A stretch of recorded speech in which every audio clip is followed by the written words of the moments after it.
It's a wake-up call and reality check for the Bharatiya Janata Party, suffering losses in Gujarat as well, ceding ground to the Congress. For the first time in 12 years, the BJP went into elections without Prime Minister Modi at the helm. It had bagged all the 9 seats in which by-polls were held in 2012. The Congress winning in Mangrol and Disa assembly seats, both earlier held by the being also in Khambalia.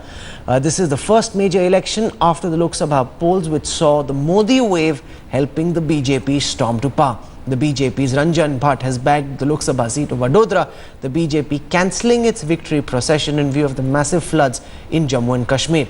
For the Congress, this win is a big thumbs down to Modi on his home turf.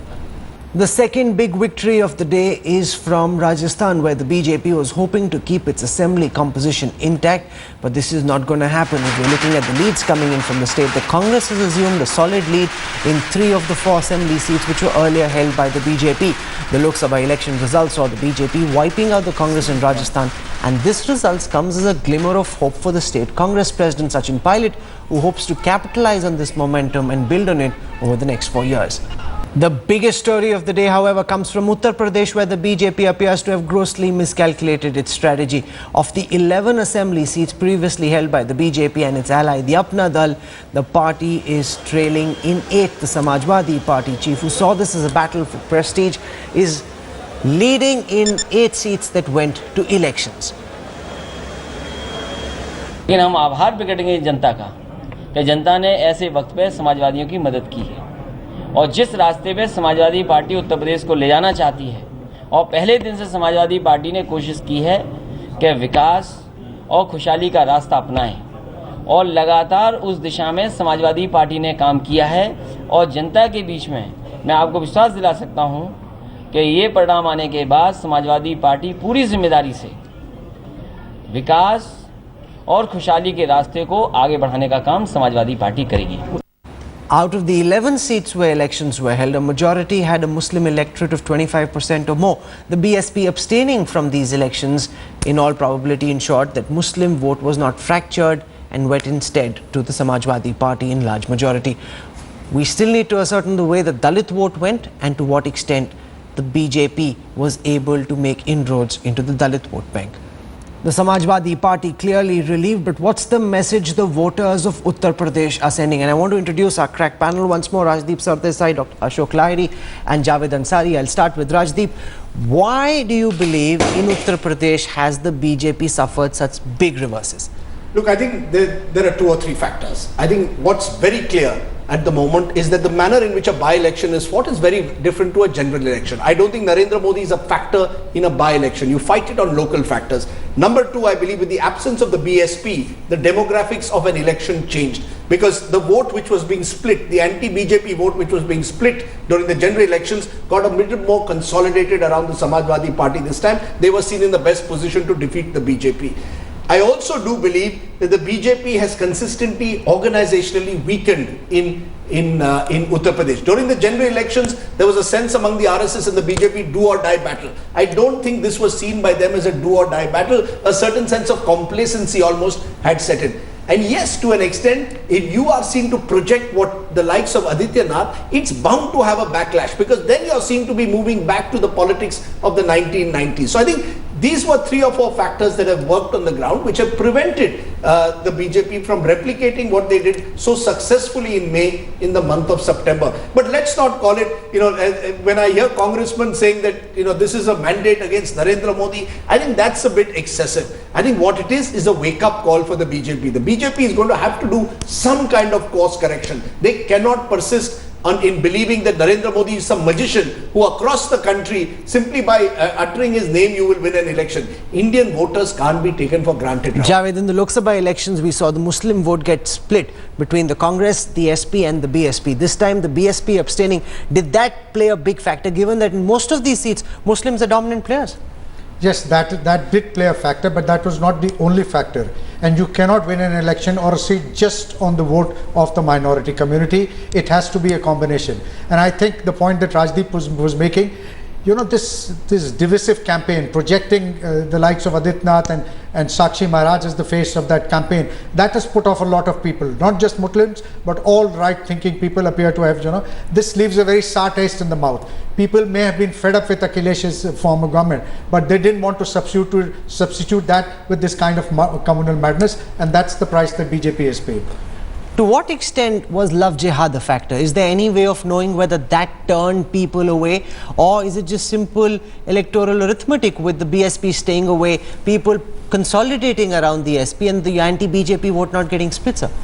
Rahul, you'll remember when we did the opinion polls just before the Lok Sabha elections, there was some indication that a proportion of the Muslim voters were voting for BJP. That was contested by some people, but I think 2014 Lok Sabha election, the BJP may have got some proportion of the Muslim votes.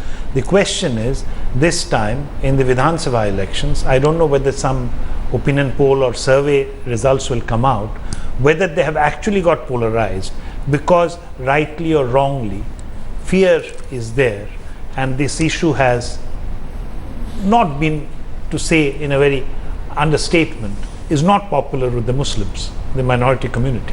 So I'll be very surprised if that hasn't had an impact on the minority votes.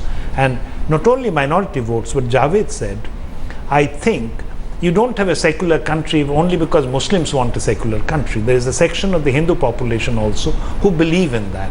So they do not like polarization. So it may have alienated some majority community votes as well. I think it will be interesting, Rahul, to see what is the final vote percentage that the BJP gets in UP. I think in the general elections, you know, they miraculously got over 40% of the vote. And once you get 40% of the vote in UP and the other sides get split, then it was easy for the BJP to score this massive victory. If you start going below 40%, 30, 35%, it's no longer four-cornered.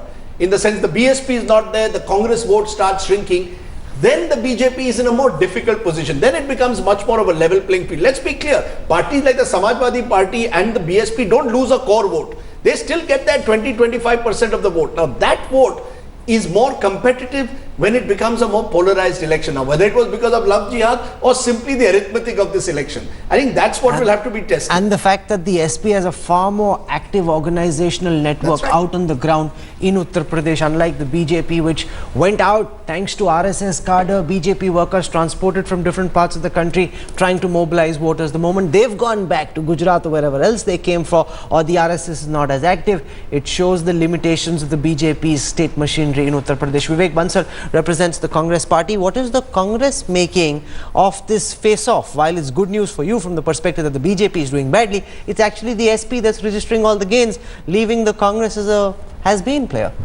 Definitely, to an extent you are right. I agree with you that we don't have to be very happy about it, but the fact that these communal forces, which we were very apprehensive from day one, that if and as it has been proved subsequently by this love jihad or utterances of Yogi Adityanath and subsequently of Sakshi Maharaj, so at least communal forces has been sidelined by the electorate. That is something very heartening. And but they have not voted for you. Let's be clear. You seem to be deriving satisfaction. They have not voted for you, and your leader did not even campaign in UP. He is from UP. He is from Amethi, and he doesn't campaign in UP. I would definitely like to refute that. I didn't say that we are happy about it, but as a right-minded citizen and a fact that we have to keep this thing in mind, that if at all this communal atmosphere gets vitiated, things are going to be very, very bad. But Vivek, you haven't managed to open your account in UP. No, definitely. We definitely did not have any of the seats either. But we have to work. Definitely, No, but one thing that will be said, Mr. Bansal, after this is that now empirically it is being shown that the Congress seems to do better when Rahul Gandhi doesn't campaign. He campaigned in the assembly bypolls in Bihar, and you got routed over there. He sat at home or was travelling abroad. In the bypolls in Uttar Pradesh and in Rajasthan, your party seems to have done just fine. especially in Rajasthan. Definitely. You see, Rahul, I would like to say that in by-elections, never national leadership has participated. That's not true. No, that Rahul is Gandhi has campaigned in by-polls. That was just a stay example. That was an exception. That had not been a rule by and large. And to say that Rahul didn't campaign because of that, but at the same time, don't you come to this conclusion that what Modi had shown to the electorate or the people of India, that he is going to deliver the goods, that he had shown the moon, and which he had not been able to prove, that too also had its cascading effect or impact on the minds of the voter when they casted their vote. Coupled with, there were other things as well. When we talk in the perspective of UP, definitely communal agenda was also irking the minds of the majority. But point scoring aside, I think there's a very substantial issue that's been raised by what we saw first in Bihar and now in Uttar Pradesh. If the anti-BJP vote consolidates, then life is much tougher for Amit Shah, Narendra Modi and the BJP. We saw that happen as part of a concerted design in Bihar, where the JDU and the RJD came together with the Congress. It happened by accident in Uttar Pradesh, where the BSP stayed away, thereby enabling consolidation in favor of the SP. Is that, Rajdeep, a message that's going out, that you need to join forces if you wish to beat Modi? I think there is a message there, Rahul. You're absolutely right. I think we saw that message in Bihar. Lalu and Nitish and the Congress coming together makes the arithmetic. You see, elections at one level are about chemistry, but at the end of the day are resolved by arithmetic. Chemistry can help the odd elections. Narendra Modi had chemistry with him and arithmetic with him in 2014, which is why he scored such a big victory, particularly in North and Western India. But arithmetic of election, the BJP has a 30-35% vote in most parts of the country at best. If the other side consolidates, then the arithmetic is with them. Now let's assume Mulayam, Mayawati and Congress come together. Yeah, but that's easier said than that. It will be very, very difficult. No, it may not happen. But I'm just saying, hypothetically, if you had in UP what happened in Bihar, then you're in a very, very... Does the bipole push Mayawati and Mulayam into an embrace? I think... I think the reverse will happen. If permit me to... If Mulayam had been decimated, perhaps then it would have prompted both Mulayam and Mayawati. Now Mulayam will start believing he'll once again become a legend in his own mind. He believes that on his own he will win, and that all the others who are opposed to BJP will gravitate towards him. The Congress as it is doesn't matter. Mayawati is absent, so he will believe that everybody will gravitate towards him. I don't see Mulayam and Mayawati coming together, although in politics you can never rule out anything. But in this case, Rahul, it's more than likely. See, 1977, just after emergency, the anti-Mrs. Gandhi feelings were very strong, yet the coalition could not continue. So I think Indian politicians have learned that it's very difficult to marry different parties which have been fighting against each other just because there is the need to defeat one party. But I want to bring in another dimension which perhaps we have missed. What was at stake? After BJP won 73 seats out of 18 UP, it was fear of political extinction for the other parties. So it's a do or die fight for the SP, and SP has come out with flying colors, because if SP had got decimated by these by-polls, it would have been very difficult to keep the party together. And so the SP, Samajwadi Party, must have put in much more. Similarly, the Congress in Rajasthan, it was a question of whether it will survive or not. So how much effort was put in by these parties in the election campaign was very important. And BJP, on the other hand, may have been slightly more confident of doing well. But that's not true. Amit Shah went and campaigned extensively. They gave it their best shot. It also shows that organizationally they're not as strong as the May elections would have us believe. Maybe. But I think it's a question of what one BJP worker once said during the 2014 elections to me, ki junoon hai. We are determined, desperate to win. That junoon was not there. It's never there in a by-election. Let's be clear now. No, but that desperation was there in the SP. You see, that I don't know whether the SP had the desperation, but the SP perhaps had nothing to lose. You've done so badly in the general elections. You can put all your might. Plus, you have state power when you're in power in Lucknow. I think the BJP, on the other hand, एक election लड़ लिया, बहुत मेहनत कर ली, by-election हो जाए. I think what happens in Haryana and Maharashtra will be more interesting, Because I think if there also there's a slight setback to the BJP in comparison to what happened in 2014, then the BJP really has to be worried. Because this is coming against the backdrop of losing a by-election seat in Madhya Pradesh. You lost one in Karnataka. You lost 3 in Uttarakhand. So a series of by-election results have gone against the BJP ever since Mr. Modi has come into office. I think the state elections will give a clearer indication of, and I want to see what happens in Delhi. Is the BJP now ready for a Delhi election, or will this Delhi election almost certainly now get pushed to January, February next year? They're very clear that they're not ready for a Delhi election. They want to delay it as much as possible. So that means all their eggs are in Narendra Modi's basket. When Modi is there, you're fine. The moment you have a Satish Upadhyay or a Jagdish Mukhi or a Lakshmikant Bajpai, then you're not sure whether the voter will go with you. We've got word coming in from Delhi that a high-level meeting which was taking place at Nitin Gadkari's residence has just gotten over. Maharashtra BJP chief Devendra Fadnavis has spoken, and I'm going to quote to you what he's saying.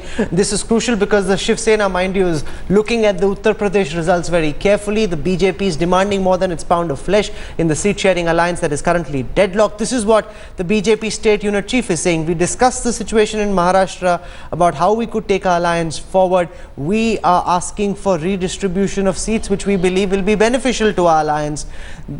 The Shiv Sena never won several seats that the BJP has won. There is need for a realignment. When this redistribution takes place, we will win back the state. Vinod Tavade, another senior leader of the BJP from Maharashtra, says we must not go on data. We must concentrate on who can win. And the bipoll results will not affect our demands. Clearly, Javed, the BJP pressing that seat sharing realignment must continue despite the bipoll reverses. Yeah, I mean that's all fine for the BJP, but now this comes at a very very crucial moment, and ironically SP's victory will have strengthened Shiv Sena's hand in Maharashtra. Former Shiv Sena MP who's joining us on this broadcast, and I want your sense on the bipoll results, especially those in Uttar Pradesh where the BJP has ceded serious ground to the Samajwadi Party. How are you interpreting this, sir? Listen, I was watching and hearing the all India situation of assembly bypolls. The situation seems that people have chosen Modi for center, but they elect BJP for the assembly election. So I think now the honeymoon time seems to be over for BJP. Now they should be introvert and take the stock of what has gone wrong. Otherwise, the situation, because this is the second setback that the BJP has received in the last 2 months. So do you think that love jihad and the communal rhetoric that the BJP had raked up in the build-up to this assembly election bipoll results has had a role to play in the results that we've seen today? I am not very sure whether that is a singular reason, but that could be one of the reasons. The issues before state assemblies are different than those in the Lok Sabha election. So perhaps people choose one party for Lok Sabha, the other party for the state matter. Do you think, sir, the BJP had gotten overconfident? The BJP was floating on water, believed that they could walk on water and had got overconfident? That was that I am coming to, that BJP, I think, has taken the Lok Sabha verdict too serious, and they kept thinking about the same thing, did not realize that 100 days have passed. Now people have their expectations, their aspirations, and something to come out of BJP. But those people, the BJP ministers, particularly in the center, and because of that, even at the state level, they were too confident. And therefore, this verdict, I think, will open their eyes, and they will start looking at things. So Devendra Fadnavis has just spoken in Delhi saying that there must be redistribution of seats. You have to understand the present strengths of the two parties. His colleague Vinod Tavade says the bipoll results does not affect our seat sharing talks. We must not go on data. We have to look at who can win more seats in Maharashtra. How is the Shiv Sena likely to interpret this, sir? That is true. I don't know what Shiv Sena chief thinks about it. But now, when Devendra Fadnavis after Lok Sabha elections were taken, situation has changed. The verdict for the situation has changed. The equations have changed, and people are in favor of BJP. If that was so, then now they will again rethink, because now the people have given another verdict. So what is the point in sticking to the verdict that was 108 days ago? So they will have to rethink about the redistribution of seats. Yes, if there has to be redistribution, they cannot stick on the figure. They should go on a more practical, more pragmatic way and see that the alliance remains. Now it is for BJP to continue the alliance, not for Shiv Sena. Very interesting there. Bharat Raut from the Shiv Sena saying it's now for the BJP to decide whether they want to continue the alliance or not. This verdict carries a message, and that message the people have given. In the last part, before we take a break, I want all our experts, starting with Ashok Lahiri, to give our viewers your big takeaway. If viewers have watched you through this morning, now in a nutshell want to understand what is it that the people of India, and wherever this bypoll has been held, have said today. I think, Rahul, BJP had 26 out of the 33 assembly seats along with its allies. 24, one for TDP and one for Apna Dal. From a back of the envelope calculation, they have lost almost half the seats. They have won only one in West Bengal. That's the extra seat. So this is a one-day cricket match. This is not the test match. So it's not safe to extrapolate from this what is likely to happen if there was a state election or a Lok Sabha election. Yet, the party morale is very important. And whichever party wins more seats gets a wind in its sail. So BJP will be getting a sort of, if not a shock, at least a push to think and introspect that what went wrong. I'm not saying that 26 should have remained 26 or should have become 28. But why did it suffer such an erosion in its support base? So that's what BJP is going to look at. Congress, except in Rajasthan and perhaps slightly in Gujarat, there is no good news for Congress anywhere. And CPM, it's a bad news, because CPM's strength has come down. It has lost one seat in Boshirat. So good news for SP, not so good news for BJP, not so good news for Congress. Javed, CPM your big takeaways. Well, my big takeaway is that with Narendra Modi alone cannot ensure victory for BJP across the country. He's a factor when it comes to deciding who will be Prime Minister of India. He may not be as big a factor when it comes to deciding who will be Chief Minister of, say, Maharashtra or Uttar Pradesh, certainly not Uttar Pradesh. And unless they develop and empower state leadership, I'm afraid the BJP will continue to grope in the dark. The by-election results from Uttar Pradesh are a pointer in that direction. Rajdeep. 3 or 4 quick takeaways. Takeaway number 1, clearly that local elections are fought on local factors. That you can't superimpose a national leadership on a local election and believe that simply because the national leader is preferred, therefore you will win a local by-election. Number 2, the BJP needs to shed the complacency which has set in, or some would call it arrogance, after its tremendous victory in the general elections. And the Congress needs to stop living in denial. I think Rajasthan is an example of what the Congress can achieve if it is ready to empower local leaders and work hard on the ground. I think all the parties have a lesson, and if the Samajwadi Party believe that this victory is a victory for Akhilesh Yadav's governance, then it too is living in cloud cuckoo land. I think all these parties need to realize that you cannot take the voter for granted. And that's the message which every election is throwing up. Don't take us for granted. Show us why we should be voting for you. Don't just believe that because Narendra Modi is at the center, therefore I should, I should automatically almost vote for you in a by-election. So I think there's a wake-up call for all political parties. And the great thing about Indian elections is that every Indian election throws up a surprise. Indian elections are a great level. I think Amit Shah was walking on water. He believed that he was unassailable. Narendra Modi is now busy being a national statesman, as he should be as Prime Minister, but he has very little time left for the party, as it often happens in government that you spend less and less time on party work. So both this Amit Shah, Narendra Modi duo are going to have to learn that you can't walk on water in every election.